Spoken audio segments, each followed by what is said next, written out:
شخصیت کا ذکر آج کریں گے جن کو میرے نبی پاک علیہ السلام نے فرمایا، حضور نے فرمایا، صحیح بخاری میں موجود ہے، فرمایا یہ نیک آدمی ہے۔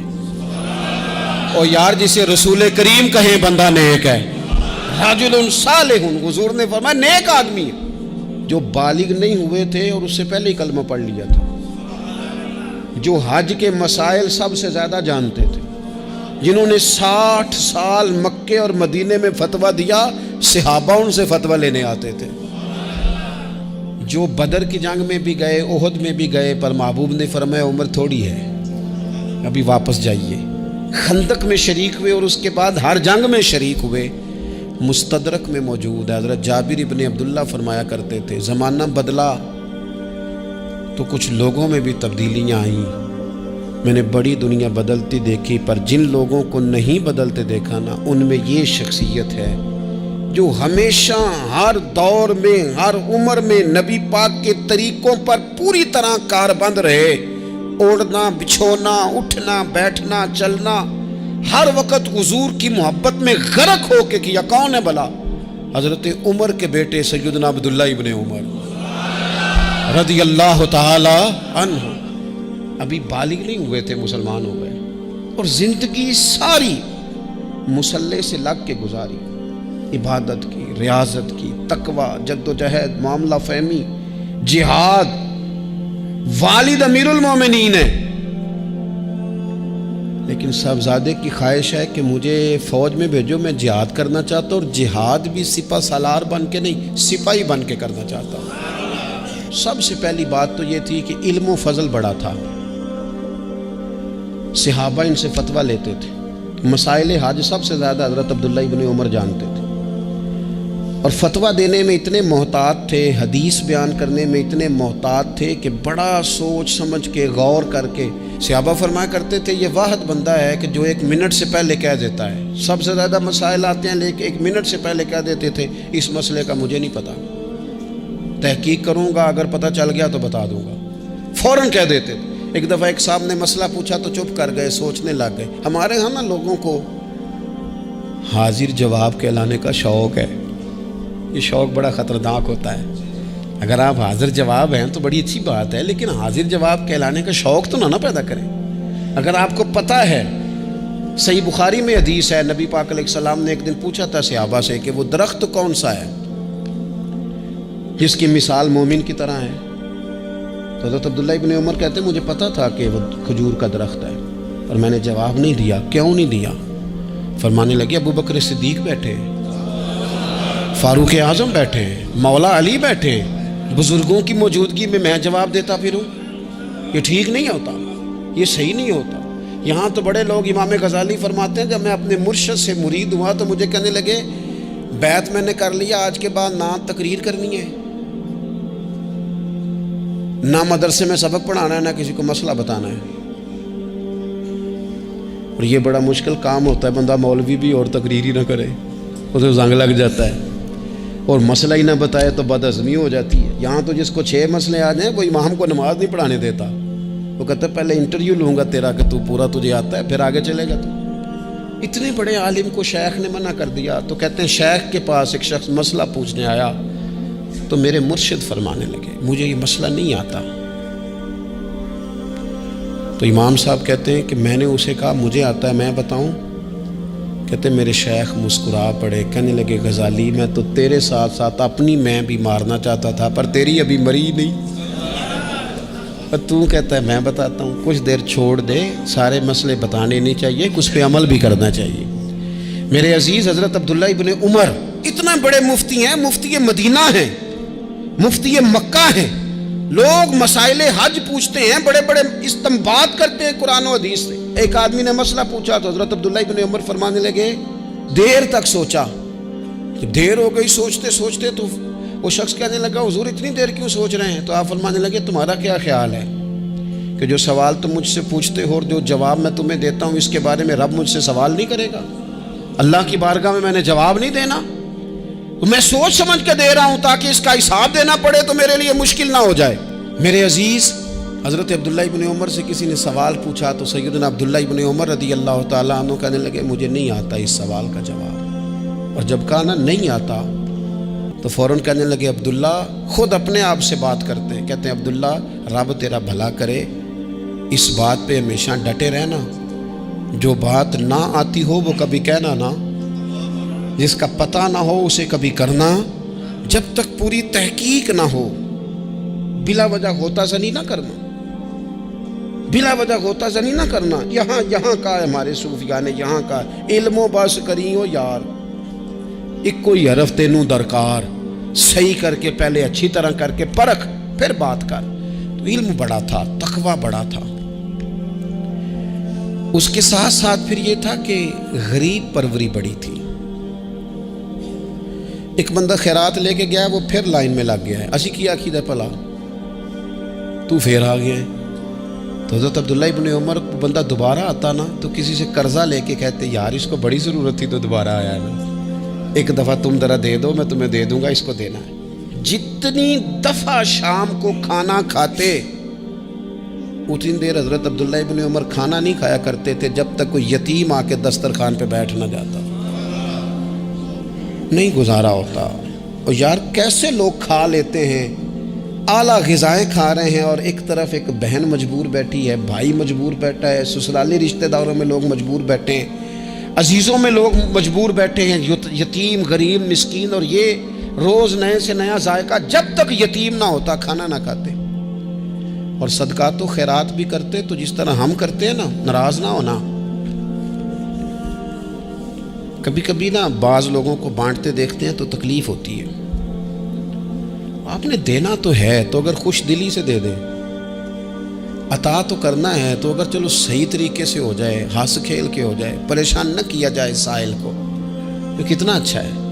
ان صوفیاء کا بھی ہم نے تذکرہ کتابوں میں پڑھا ہے جو کہا کرتے تھے اگر رب نے دروازے پہ کسی کو بھیجا ہے تو اس کا مطلب ہے اللہ راضی ہے۔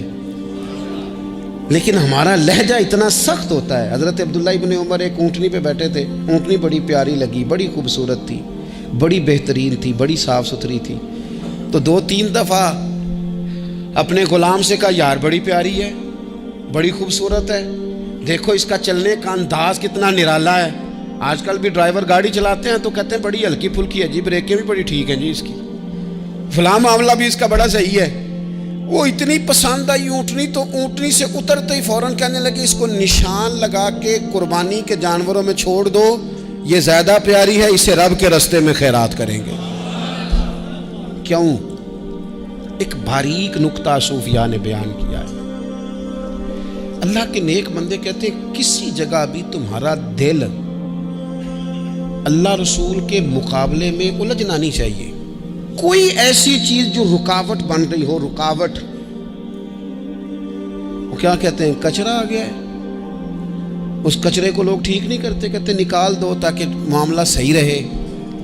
ایک چھوٹا سا باریک سا ہلکا سا دھاگے کی طرح کا ایک ٹکڑا اگر کسی وقت گوشت کا آپ کے دانت میں الجھ جائے نا، سارا ذائقہ تباہ کر دیتا ہے۔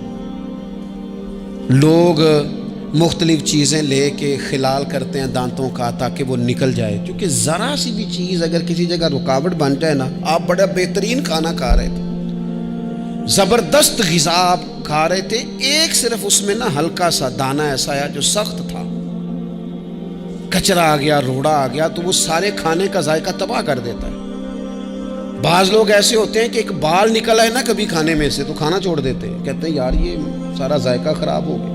ہمارے ساتھ یہ ہوا ہے، یہ تو ہے نا دنیاوی معاملات، اسی طرح کا مسئلہ روحانی زندگی میں ہوتا ہے۔ کئی دفعہ نا ہم ماننے کو تیار نہیں ہوتے، لیکن ہمارے اوپر دولت کی محبت پوری طرح سوار ہوتی ہے، وہ سجدے میں ذوق آنے نہیں دیتی۔ شہرت کی محبت پوری طرح سوار ہوتی ہے، وہ درود و سلام کا، ذکر کا، عبادت کا ذائقہ لگنے نہیں دیتی۔ وہ جو کہا تھا نا والذین آمنوا اشد حبا للہ، ایمان والے سب سے بڑھ کر اللہ سے پیار کرتے ہیں، سب سے بڑھ کر رسول اللہ صلی اللہ علیہ وسلم سے محبت کرتے ہیں۔ کیوں کہا گیا تھا؟ اس لیے کہ ان محبتوں کے مقابلے میں ذرا بھی کوئی اور محبت آتی ہے روحانی ذائقہ خراب کر دیتی ہے، ہمارا دل نہیں لگتا، ہم بور ہوتے ہیں، ہم پریشان ہوتے ہیں۔ مسئلہ یہ ہے کہ جس دل میں صرف رب رسول کو ہونا چاہیے تھا وہاں شہرت آ گئی ہے، شہرت کی محبت آ گئی ہے، دکھاوا آ گیا ہے، مال آ گیا ہے، کئی قسم کے ہم نے بت معاذ اللہ اکٹھے کر لیے، اور پھر وہ ساری کیف مستی آئے، یہ کیسے ہو سکتا ہے؟ حضرت عبداللہ ابن عمر رضی اللہ تعالیٰ عنہ کے پاس ایک گدھا تھا. ہم پنجابی میں تو کہا کرتے تھے کہ بڑا ساؤ جانور ہے، بڑا دھیما ہے، بڑا اچھا ہے، سواری بھی کرتے تھے اس پہ، اس پر بوجھ بھی رکھتے تھے، اور بھی کئی کام، جانوروں کا چارہ بھی اس پہ رکھ کے لایا جاتا تھا. بہت سارے لوگ اس کی تعریف کرتے تھے کہ ظاہر ہے اس وقت یہ جانور ہر گھر کی ضرورت ہوتے تھے. لوگوں نے بڑی تعریف کی کہ جناب یہ گدھا بڑا اچھا ہے، بڑا عمدہ ہے. اب بعض چیزیں ایسی ہوتی ہیں جن سے دل لگ جاتا ہے. کچھ نوجوانوں نے گھروں میں بلی رکھی ہوتی ہے، گھوڑا رکھا ہوتا ہے، جانور رکھے ہوتے ہیں، ان کی پوری توجہ انہماک. ہم دیکھتے تھے دیہاتوں میں کہ بزرگ اگر کہیں چلے جاتے تھے سفر پہ تو وہاں سے بھی پیغام بھیجتے تھے کہ گائے کو چارہ ڈالا کہ نہیں، بھینس کو نکالا کہ نہیں، تم نے باڑے سے دھوپ چھاؤں کا خیال کیا کہ نہیں. وہ چیز ذہن میں آ جاتی تھی. حضرت عبداللہ ابن عمر رضی اللہ تعالیٰ عنہ وہ گدھا چونکہ بڑا پیارا تھا، بڑا اچھا جانور تھا اور بڑے کام کرتا تھا، بہت سارے معاملات گھر کے اور کھیتی باڑی کے اس کے ذمے تھے، تو گھر والے بھی کہتے کہ اس جانور کی وجہ سے بڑی خیر ہے، بڑے کام ہو جاتے ہیں. آپ کا بھی خیال تھا. حضرت عبداللہ ابن عمر ایک دن گھوڑے سے نیچے اترے یا اس گدھے سے نیچے اترے تو خادم کو بلا کے کہنے لگے اسے لے جاؤ اور بیچ کے پیسے اللہ کے راستے میں خیرات کر دو. اب وہ خادم کا بھی اس سے دل لگ گیا تھا، جانور گھر میں ہوتا ہے دلچسپی ہو جاتی. کہنے لگا حضور وہ سارا محلہ تو اس کی تعریف کرتا ہے، سارے خاندان والے تو اس جانور سے دلچسپی رکھتے ہیں اور آپ بیچ رہے ہیں.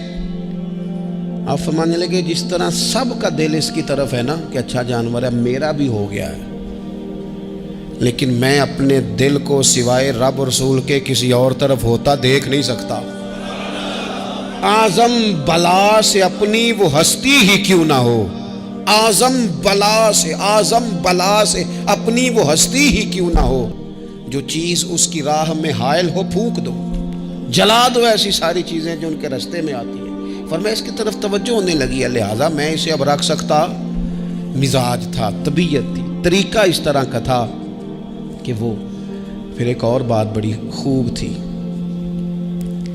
حضرت عبداللہ ابن عمر ان لوگوں کی پذیرائی بڑی کرتے تھے جو خیر کا کام کرتے تھے. دینی کام کوئی بندہ بھی کرے اس کی پذیرائی ہو، اس کی تعریف ہو، خیر کے جملے ہوں تاکہ دینداری پھیلے.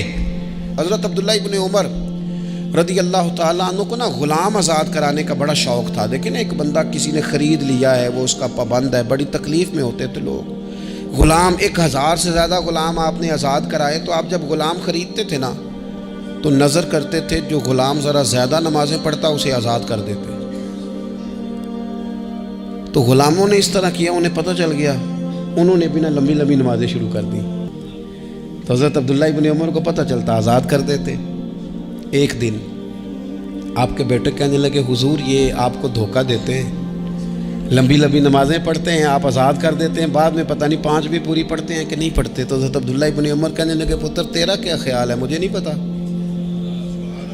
کہا حضور پتہ ہے. فرمانے لگے یہ مجھے رب کے نام پر دھوکہ دینا چاہتے ہیں، جو رب کے نام پہ دھوکہ دے روز دے، میں روز دھوکہ کھانے کو تیار ہوں. دوسری بات یہ تھی حضرت عبداللہ ابن عمر میں کہ نبی پاک سے محبت کوٹ کوٹ کے بھری ہوئی تھی. حضور کا ذکر آتا تو رو پڑتے، ان جگہوں پہ جا کے ڈھونڈ ڈھونڈ کے بیٹھتے جہاں نبی پاک نے وقت گزارا ہے. ایک درخت کا پتہ چلا کہ یہاں حضور تھوڑی دیر آرام فرما ہوئے تھے، انہوں نے دیکھا تھا یا انہیں معلومات ہوئی، تو ہمیشہ اس درخت کو پانی دیتے، اس کا خیال کرتے، کہتے یہ درخت ہمیشہ تر و تازہ رہے، یہاں میرے نبی پاک نے تھوڑا وقت گزارا ہے. وہ مکہ مکرمہ میں بھی جاتے تو وہ جگہ ڈھونڈ ڈھونڈ کے جہاں حضور نے نماز پڑھی تھی نماز پڑھتے. مسجد نبوی میں آتے تو جس ممبر پر حضور بیٹھ کے خطبہ دیتے تو اس پہ ہاتھ پھیر کے چہرے پہ ملتے. حضور کی قبر انور پر حاضری دیتے، السلام علیکہ یا رسول اللہ کہہ کے اس بارگاہ عالی مرتبت میں حاضری دیتے. حضرت صدیق اکبر کو سلام کرتے، حضرت عمر کو سلام کرتے. پیر سن ہو گئے ایک دفعہ چلتے چلتے، تو کسی نے کہا جس سے سب سے زیادہ پیار ہے نا اسے پکارو، پیر ٹھیک ہو جائے گا. تو فوراً کہنے لگے یا محمد صلی اللہ علیہ. اور یہ امام بخاری نے لکھا ہے الادب المفرد میں، خود امام بخاری لکھتے ہیں کہ حضرت عبداللہ ابن عمر نے یا محمد کہا اور ان کا پیر سویا ہوا ٹھیک ہو گیا. یہ لوگ بڑی محبت کرنے والے. آپ فرمایا کرتے تھے شاید زندگی میں لوگوں نے کسی سے اتنا پیار کیا ہو جتنا نبی پاک علیہ السلام کے غلاموں نے مجھ سے کیا ہے. ہر وقت لوگ ان کے گرد رہتے، لوگ محبت کرتے۔ حجاج بن یوسف جب حکمران بنا نا تو بڑا ظالم تھا، اس کو یہ بات اچھی نہیں لگتی تھی کہ ہر وقت لوگ حضرت عبداللہ ابن عمر کے پیچھے گھومیں۔ بادشاہوں کا خیال ہوتا ہے نا، بادشاہ میں تو پروٹوکول کوئی اور لے کے جا رہا ہے۔ اس نے ایک دفعہ جمعہ پڑھاتے پڑھاتے معاذ اللہ حضرت عبداللہ بن زبیر رضی اللہ تعالیٰ عنہ کے خلاف کوئی بات کی، تو حضرت عبداللہ ابن عمر اگرچہ بڑے صلح جو تھے، صلح پسند تھے، لیکن اگر حق کی بات ہوتی اور اس طرح سے ہوتی کہ کوئی بڑی غلط بات کرتا تو پھر ٹوکنے میں بھی بڑی جرت کا مظاہرہ کرتے۔ ایک دفعہ اہل کوفہ نے آپ سے مسئلہ پوچھا نا، چونکہ آپ مفتی تھے، لوگ مسئلے پوچھتے تھے، انہوں نے پوچھا حضرت عبداللہ ابن عمر سے کہ مکھی اور مچھر کا خون لگ جائے تو اس کا کیا مسئلہ ہے، کپڑے ناپاک تو نہیں ہوتے؟ تو اس سوال کا جواب دینا چاہیے تھا نا، ہوتے ہیں کہ نہیں ہوتے؟ تو فرمانے لگے حسین ابن علی کا خون بہا کے اب مکھیوں کے خون کے مسئلے پوچھنے شروع کر دیے۔ اب تمہیں یہ والا خون نظر آنے لگا ہے؟ حضور کی اولاد پاک کو شہید کر کے اب ان مسئلوں میں آئے ہو؟ میں خیال نہیں آتا تمہارے دلوں میں گھٹن ہے حضور کی اولاد کے لیے اور دین کے مسئلے پوچھتے ہو؟ جاؤ پہلے کشادگی پیدا کرو، تیری نسل پاک میں ہے بچہ بچہ نور کا، تو ہے عین نور، تیرا سب گھرانہ نور کا، پہلے کشادگی لاؤ حضور کی اولاد پاک کے لیے، پھر مسائل پوچھنا۔ حجاج بن یوسف نے کوئی بات کر دی، آپ نے ٹوک دیا، آپ نے ٹوک دیا، تو پھر حجاج نے سازش کی۔ اوہو، اللہ والوں کے خلاف جو سازشیں ہوتی ہیں بڑی گہری ہوتی ہیں، بڑی سخت ہوتی ہیں، بڑے جال بنے جاتے ہیں، بڑا حسد کیا جاتا ہے، بڑی تکلیف دی جاتی ہے۔ اللہ قرآن میں کہتے ہیں محبوب یہ لوگ تجھ سے حسد کرتے ہیں، حسد من عند انفسہم، ان کے دلوں میں تیرے لیے حسد ہے، حسد کرتے ہیں لوگ، دور تک نکل جاتے ہیں حاسدین۔ حجاج نے کیا کیا؟ اس نے ایک شخص سے کہا کہ زہر والا خنجر تیار کرو جو زہر میں بجھا ہوا ہو، اور چونکہ حج کے موقع پہ بڑا رش ہوتا ہے لہذا حج کے موقع پہ لے جانا۔ حضرت عبداللہ ابن عمر جب تمہارے پاس سے گزریں، بادشاہ میں ہوں، لوگ ان کے پیچھے، جب وہ تمہارے پاس سے گزریں تو ان کے پیر میں چبو دینا۔ جب لوگوں نے ایسے عالی مرتبت لوگوں کو نہیں بخشا، اتنے بڑے لوگ محفوظ نہیں رہے، تو ہما چما کس کھاتے میں؟ آج کس بات کا شکوہ کرنا؟ حضرت عبداللہ ابن عمر اس کے پاس سے گزرے تو اس نے پیر میں چبو دیا خنجر، وہ زہر آپ کے جسم میں پھیلا۔ جب شدید بیمار ہوئے تو حجاج تیمارداری کرنے چلا گیا۔ یہ دیکھو، یہ دیکھو، دوستی قاتل سے بھی مقتول سے یارانہ بھی، خود چلا گیا اور جا کے کہنے لگا جی اگر مجھے پتہ چل جائے نا کہ آپ کو کس نے یہ زخم دیا ہے تو میں سخت انتقام لوں گا۔ تو حضرت عبداللہ ابن عمر نے بھی بڑا منطقی جواب دیا، فرمانے لگے مجھے اسی نے زخم دیا ہے جس نے حج کے موقع پر کسی کو خنجر لانے کا مشورہ دیا تھا، اسی نے مجھے زخم دیا ہے۔ گویا فرمانے لگے ظالم، تو خود ہی یہ کام کرتا ہے اور خود ہی تو تیمارداریاں کرتا ہے۔ حضرت عبداللہ ابن عمر شہید ہو گئے، مکہ مکرمہ میں آپ کا مزار بنا دیا گیا۔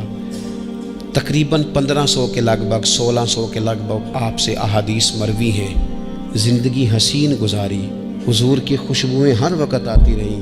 حضرت عائشہ صدیقہ، حضرت حذیفہ، حضرت جابر بن عبداللہ، یہ تینوں جلیل القدر لوگ کہا کرتے تھے حضور کے بعد زمانے کی تبدیلی سے بڑے لوگ تبدیل ہوئے، لیکن جو لوگ حضور کے طریقوں پر پوری طرح قائم رہے ان میں بڑا نام حضرت عبداللہ ابن عمر کا ہے، بڑا نام۔ رات بھر عبادت کرتے اور دن کو ظہر سے عصر تک اللہ کی یاد میں مصروف رہتے۔